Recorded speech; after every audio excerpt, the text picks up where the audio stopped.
Ever cut someone off and never looked back? Right, I did, if so. I walked into my mother's celebration already knowing it was going to be unbearable, and yet I forced a smile as if I belonged, even though every greeting felt like another reminder of how little I had ever mattered to this family. And I could feel my stomach tightening the moment I saw her, the way she held herself with this false grandeur that made it impossible to forget that she had always measured everyone by how much they benefited her, and I could hear the laughter of my brother, Jason,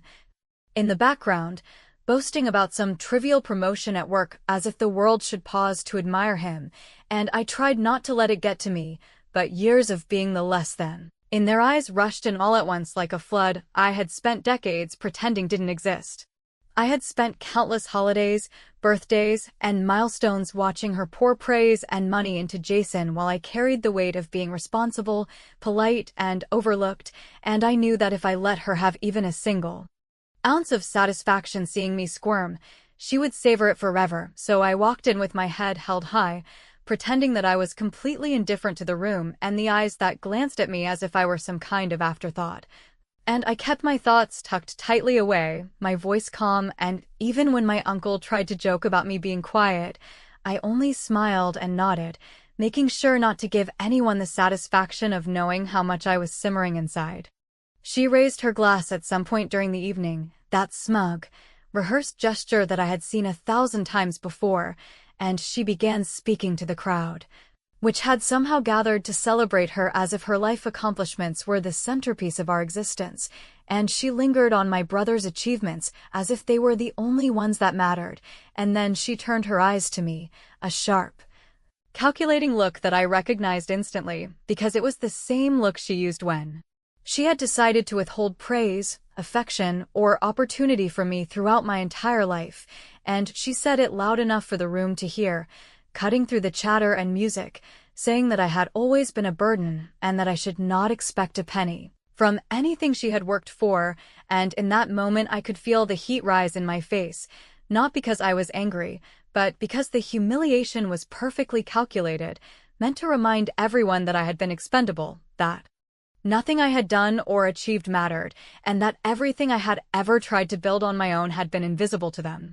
I paused, and the room went quiet because she had made a show out of it, the kind of public spectacle that only someone who feels untouchable could orchestrate, and I could see the anticipation in my father's eyes. The way he looked like he wanted to intervene but had been trained for decades not to, and I could see the smug satisfaction on Jason's face, thinking that this was the final word, that he had somehow won, and that I had no recourse, no way to respond.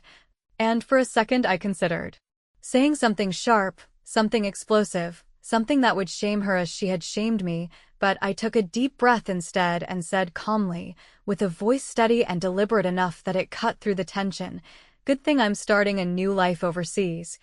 And I could see it happen instantly, the color draining from her face, her mouth opening slightly as if she was trying to speak but couldn't find words, and the crowd around us shifted uneasily, realizing that whatever humiliation she had intended had completely backfired because I wasn't shrinking, I wasn't apologizing, and I wasn't groveling the way she expected me to, and the room was caught between confusion and awe. And I could feel the shift in power even though no one else in the family would admit it aloud. She tried to laugh it off, her voice rising in an almost hysterical way, trying to convince everyone that this was still her celebration and that her authority was intact, but I could hear the tremor underneath, the fear of losing control.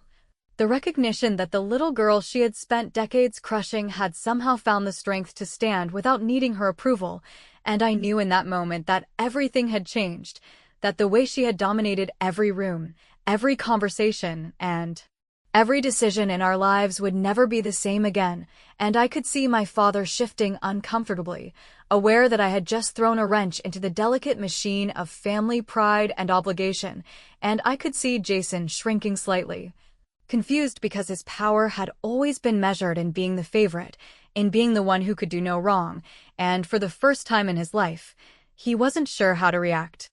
I walked away from the toast as the silence stretched uncomfortably, the chatter around us hesitant, and I could feel the eyes of the guests on me, some curious, some judgmental. But none of that mattered because I knew that the real victory was the quiet one that only I understood, the one where I had refused to be humiliated in my own life, where I had taken the first step toward control, and where I had sent a clear message that I was done being a bystander to their selfishness and cruelty. And even though I smiled politely at other relatives and made small talk, every word I said was carefully measured to maintain my composure while keeping them off balance, because I had tasted the power of silence, of restraint, and of subtle defiance, and I knew that this was just the beginning of what I intended to accomplish. That night, as I left the house, the celebration still in full swing behind me, I felt the weight of years lifting slightly, the kind of relief that comes from finally refusing to participate in someone else's game. And I felt a flicker of excitement that I hadn't allowed myself in decades, because I knew that the path ahead would be hard, full of challenges and sacrifices, but it was mine entirely, and they couldn't touch it, they couldn't ruin it. And I couldn't wait to see the look on their faces when every expectation they had about me being insignificant was proven completely wrong. And I knew in that moment that this wasn't revenge yet, it was only the first move, the setup for everything that was coming. The quiet moment where a lifetime of disregard had collided with the first act of my independence, and the anticipation of what I was planning next made it impossible to sleep because I could feel the entire world shifting just a little bit in my favor. And I could almost hear, in the silence after their laughter and clinking glasses, the exact moment they realized they had underestimated me in a way that would cost them far more than they ever imagined. After that night at the celebration, when my mother had raised her glass and pronounced me a burden in front of everyone, I couldn't stop thinking about how every single interaction in my life with my family had been carefully constructed to make me feel small and insignificant, and for the first time in a long time, I realized that the only person who could change the way my life unfolded was me, which meant that I had to take control in a way that was quiet, deliberate, and unstoppable. Because yelling or arguing would accomplish nothing against people who had spent decades conditioning me to doubt myself and my capabilities, and I understood that every move I made had to be calculated so that by the time anyone noticed, it would be too late for them to intervene. I started by going through my finances with a level of scrutiny I had never allowed myself before, noting which accounts were in my name, which were accessible to my parents, and which could be redirected or insulated so that I could move overseas without any interference. And as I organized spreadsheets and called banks under the guise of routine inquiries, I felt a sense of empowerment I had never experienced in my entire life, because every small step was mine. And it didn't require approval or permission from anyone who had spent years treating me as though I didn't matter. I began reaching out to professional contacts I had made quietly over the years, some of whom had encouraged me when no one in my family ever had, and I started exploring opportunities that had always felt out of reach. Because I had never been allowed to dream beyond the limits my mother had imposed, the limits she whispered into my ear every time I expressed ambition, the limits she reinforced with her cold, calculating eyes whenever I tried to assert independence. And I realized that now I had a chance to rewrite all of that, to build a life that didn't revolve around pleasing her or waiting for her approval, and every email I sent, every phone call I made, carried with it a sense of liberation that made me feel both nervous and exhilarated. Because I knew that with each connection I nurtured, I was creating a future that she could neither predict nor control. While I planned the practical aspects of leaving, I also had to navigate the psychological minefield of my family's expectations, because even though I was finally making decisions for myself, I knew that my mother would do everything in her power to guilt me into staying, to convince me that loyalty to her was more important than my own well-being, and I had to prepare for the conversations I knew were coming, the passive-aggressive comments, the pointed questions, and the attempts to make me feel small in ways that had worked for decades. But this time, I wasn't going to respond with silence or meek agreement. I was going to answer with confidence, with facts, and with a calmness that would make it impossible for them to dismiss me. Because I realized that the power in my hands wasn't just about leaving physically, it was about leaving with my dignity intact and showing them that I was capable of building a life they had never imagined. I began packing in my mind long before I touched a single box, deciding what I truly needed to take with me and what I would leave behind, and every decision was an exercise in reclaiming control over my life. Because my mother had always dictated what mattered, what was valuable and what was disposable, and now I had the opportunity to make those judgments myself, and even though it required sacrifices, the clarity it brought was like a weight lifting from my shoulders, the understanding that every choice I made would be mine alone and that no one could sabotage the steps I was taking to create independence and security. And as I considered the logistics of visas, employment contracts, housing, and relocation, I realized that I was more capable than I had ever been allowed to feel, and that every detail I meticulously organized was a statement to my family that I no longer needed them to define my worth. The planning process became an obsession because I understood that timing would be everything. If I moved too quickly without preparation, I risked failure, but if I took too long, my mother's manipulations could creep in and delay me. And I spent countless late nights sketching out every scenario, from how to announce my departure to how to protect my finances and relationships, and even how to leave behind small, subtle reminders to my family that I was moving on without their approval. Because I wanted them to understand, in a quiet but undeniable way, that for all the control they had tried to exert over my life, it had never been absolute, and that now I was the one setting the rules. I also spent time observing their behavior, listening to the ways my mother and brother bragged, mocked, or assumed things about me, and I started to see patterns, vulnerabilities, and weaknesses I could exploit later if needed, not for cruelty, but to protect myself and ensure that I could leave on my terms without interference. And the more I studied them, the more I realized that their confidence was entirely built on underestimating me, and the more confident I became in my ability to take steps that would surprise them, embarrass them subtly, and ultimately give me the leverage I needed to live a life they had long assumed I could never have. And I understood that the foundation of my plan wasn't just about moving overseas or building a career.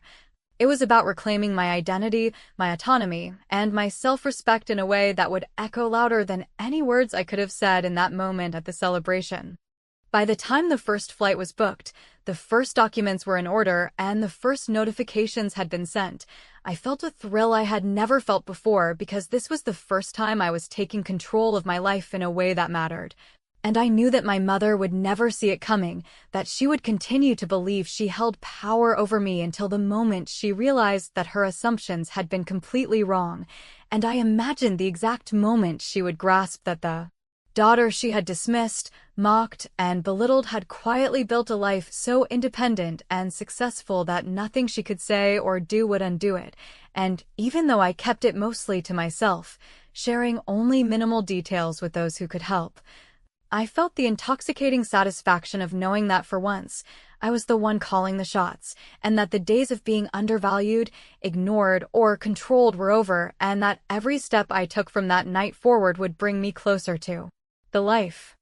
I had deserved all along.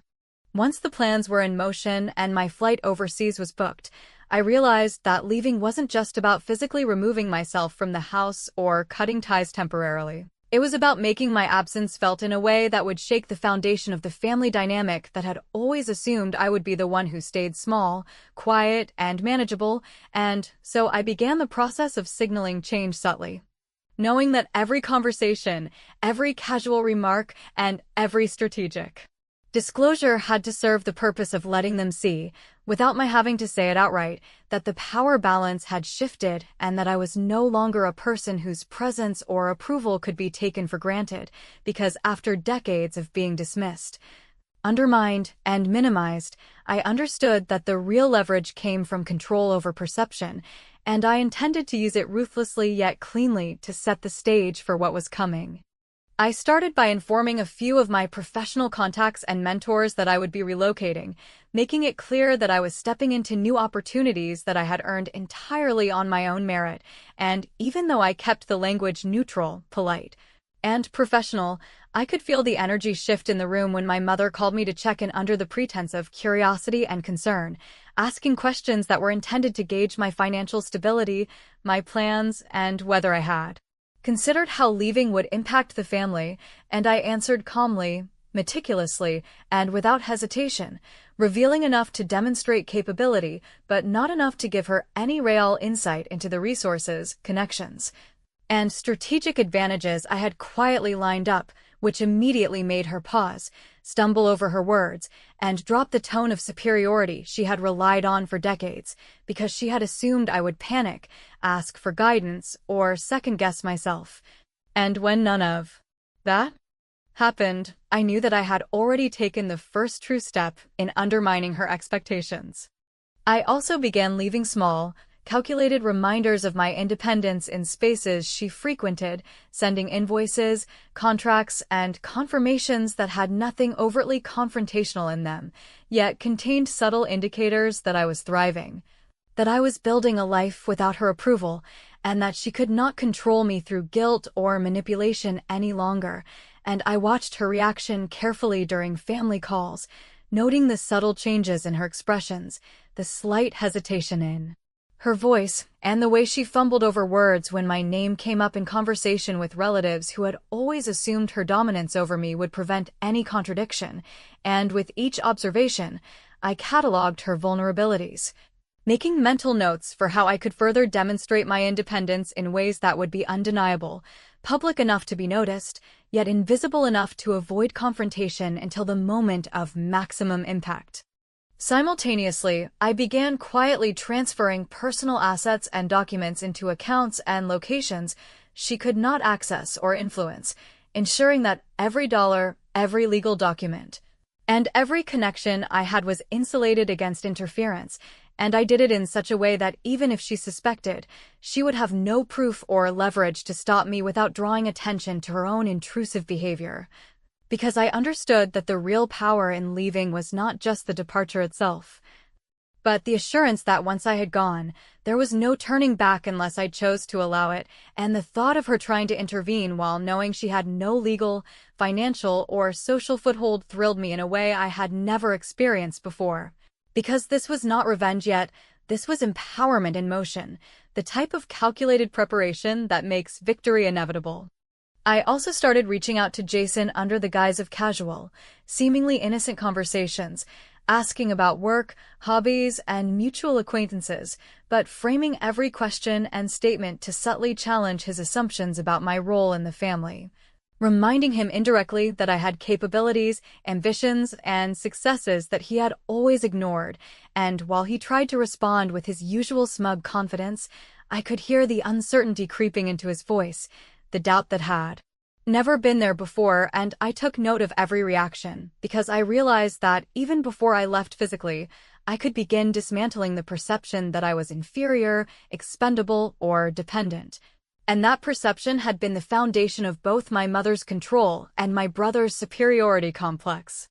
As the days passed, I noticed small shifts in the way the rest of the family interacted with me. My mother's calls became more frequent yet awkward, filled with subtle attempts to remind me of obligations I had never agreed to. Yet I responded with calm clarity, reinforcing that I was stepping into a future they had no authority over, and I began to sense the panic rising just beneath her carefully curated composure, which made every interaction increasingly gratifying,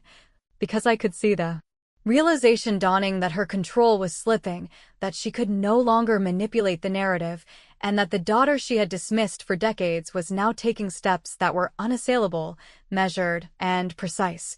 and that she would have to watch it unfold without being able to touch it. By the time I had finalized housing arrangements, flight schedules, and initial professional obligations abroad, the power I felt was intoxicating, not because I wanted to hurt anyone, but because I had reclaimed what had been denied to me for my entire life, and even though I was moving across the world, I left small breadcrumbs for my mother to see, each one a subtle yet undeniable statement that she had underestimated me in every possible way. And as I packed the last of my personal belongings, reviewed contracts one final time, and logged into accounts that represented the future I had built alone, I could feel the thrill of anticipation, knowing that once I stepped onto that plane, I would no longer be living under their rules. expectations, or judgments, and that the first real taste of their stunned realization was imminent, because the moment I left would not only mark the beginning of my independence, it would also deliver the quiet, undeniable proof that all of her attempts to control, diminish, and dismiss me had been futile, and that the daughter she had treated as a burden had transformed that burden into a weapon of silent, strategic victory. Arriving in a new country felt like stepping into a version of life that I had only ever allowed myself to imagine in fleeting moments. The kind of life that seemed just out of reach because for years my mother and the rest of my family had made it clear that ambition, independence, or even a sense of personal worth were luxuries I could not afford. And from the first moment I navigated customs, settled into temporary housing, and began learning the rhythm of this place that was entirely separate from the world I had known, I understood in a visceral way that the real challenge wasn't just building a new life. It was living it openly enough that the echo of my success would reach back across the ocean and make them realize, in small,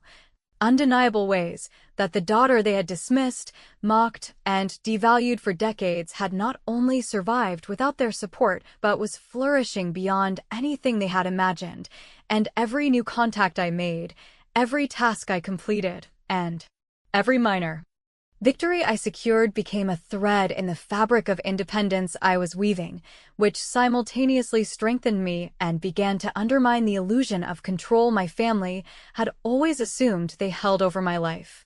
The work I had secured was demanding in ways that forced me to confront not only my professional skills, but also my ability to assert myself in unfamiliar environments, negotiate with colleagues who had no awareness of my personal history, and prove to myself repeatedly that the person I had been forced to doubt for so long was not only capable, but exceptional when left to operate without interference, and the satisfaction that came from accomplishing small wins, getting a project approved, having my suggestions implemented, receiving genuine praise from people whose opinions mattered because they were based on merit and not family loyalty, was unlike anything I had ever experienced. Because for so long I had been conditioned to expect disapproval, criticism, or indifference from the very people whose opinions had shaped my self-esteem, and now every compliment, acknowledgement, or successful decision was a validation that I had been right about my worth all along, and that all of the undermining, belittling, and dismissive behavior I had endured had never defined me unless I allowed it to. While I threw myself into work and the logistics of setting up a life from scratch, I also began to craft subtle updates that I knew my family would eventually see, not through direct confrontation or boasts, but through shared networks, mutual contacts, and carefully timed posts that demonstrated my professional accomplishments, financial stability, and growing independence, because I wanted them to understand that my departure was not a retreat, a failure, or a punishment to myself. It was a strategic, self-determined move, one that revealed just how profoundly they had underestimated me, and I watched, with a mixture of anticipation and satisfaction,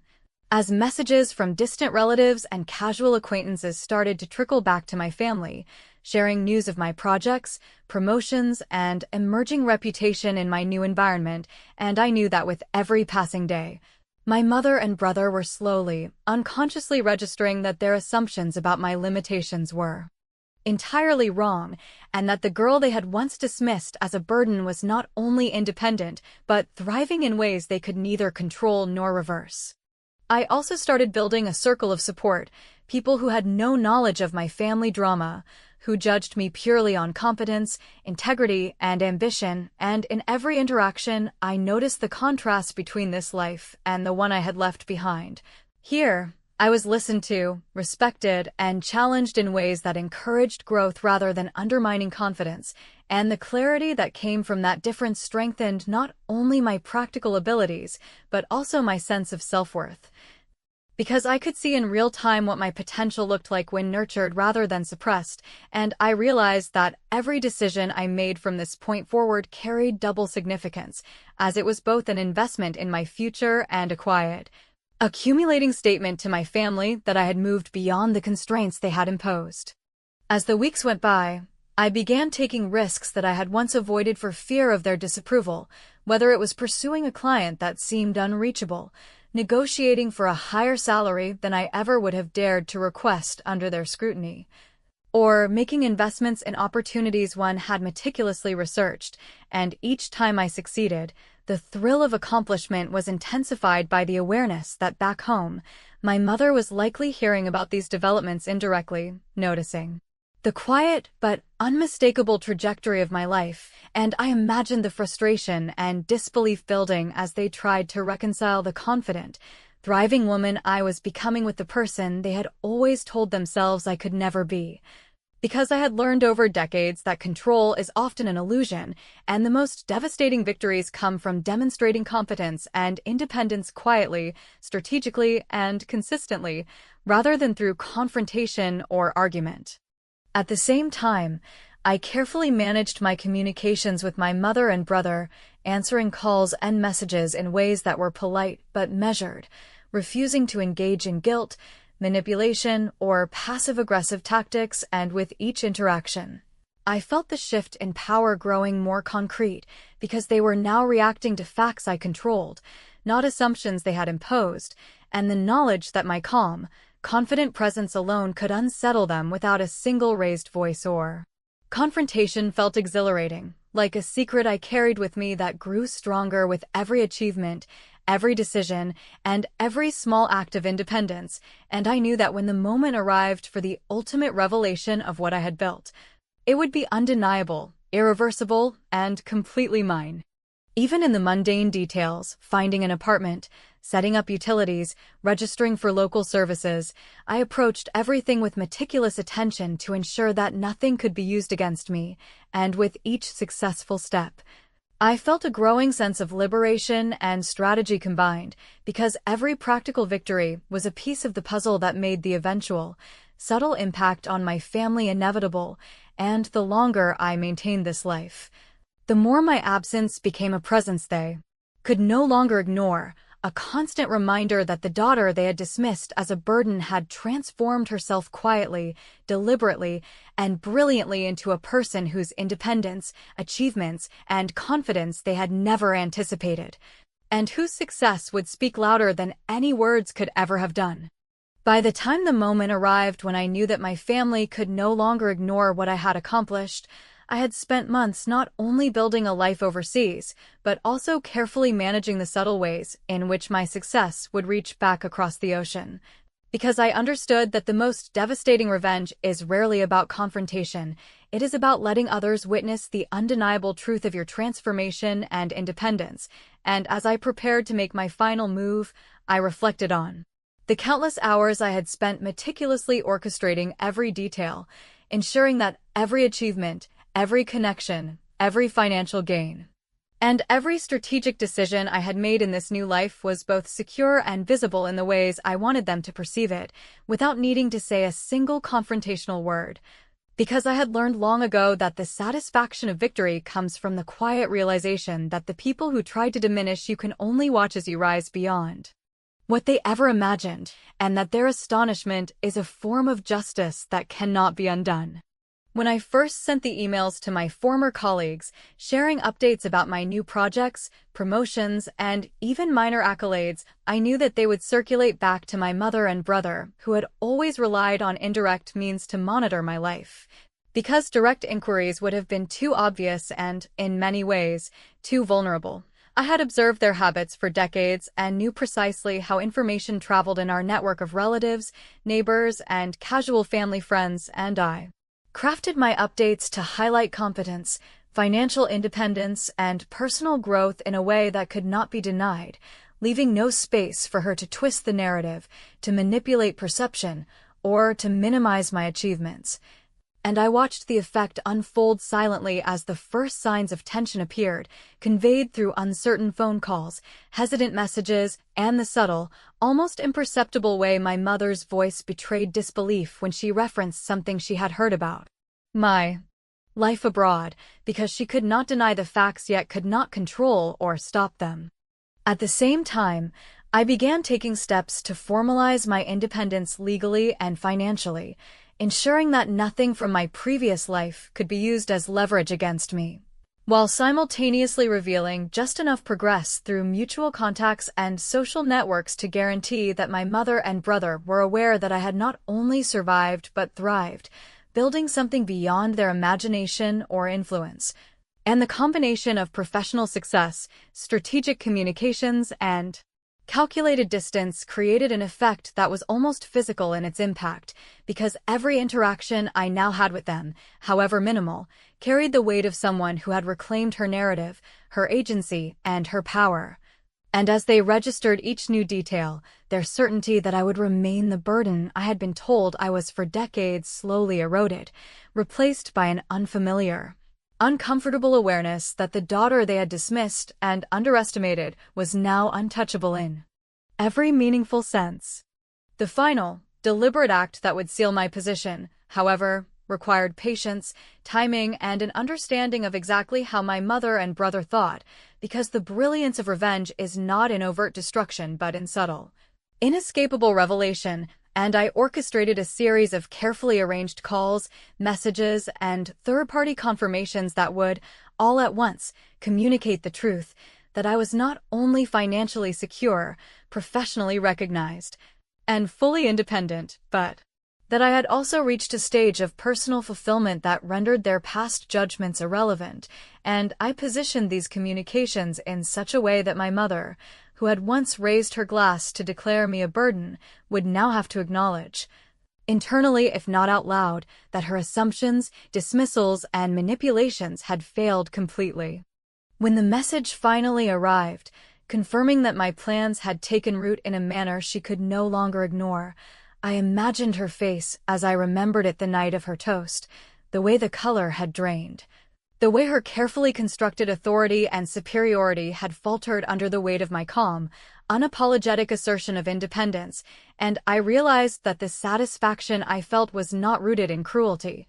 but in the profound sense of justice that comes from reclaiming agency that had been denied for decades and from demonstrating unequivocally that the daughter she had belittled and marginalized had transformed her burden into a tool of empowerment, strategy, and triumph, leaving no room for argument, no room for manipulation, and no space for doubt about who had won. Even after all the celebrations, achievements, and confirmations of my new life, I allowed my presence, actions, and updates to continue to ripple back subtly, knowing that the knowledge of my independence, competence, and success would continue to unsettle my mother and brother in ways that they could not openly address, because the ultimate satisfaction of this carefully executed plan was not in one dramatic confrontation, but in the ongoing, undeniable reality that they had no influence over me, no authority, and no ability to undo what I had built. And as I reflected on every calculated decision, every risk, every investment, and every moment of strategic patience that had brought me here, I understood fully that this was the kind of victory that stays with you forever, because it is clean, clever, and completely deserved. And it leaves the other party with nothing but the realization that the person they underestimated was not only capable of thriving independently, but also capable of ensuring that their astonishment and regret were inescapably part of the narrative, permanently and brilliantly. By the time I closed my final emails, scheduled my last professional calls, and reflected on the months of careful strategy, I knew beyond doubt that my life had shifted irreversibly, that every expectation, every limitation, and every insult I had endured had been turned into a stepping stone, and that the daughter they had once called a burden had emerged victorious, not through anger, confrontation, or impulsive action, but through deliberate, intelligent, and emotionally satisfying moves. That left no ambiguity, no chance for denial, and no question in anyone's mind that the power, respect, and life I had claimed belonged solely to me. And as I allowed myself a moment to acknowledge the depth of the transformation, I realized that in the quiet, indirect, and thoroughly calculated nature of this victory, I had delivered the kind of justice that feels thrilling, undeniable, and complete, because I had not only survived and thrived, but had outsmarted every assumption, every expectation, and every attempt to hold me back, and for the first time in my life, I felt entirely, completely, and irreversibly free.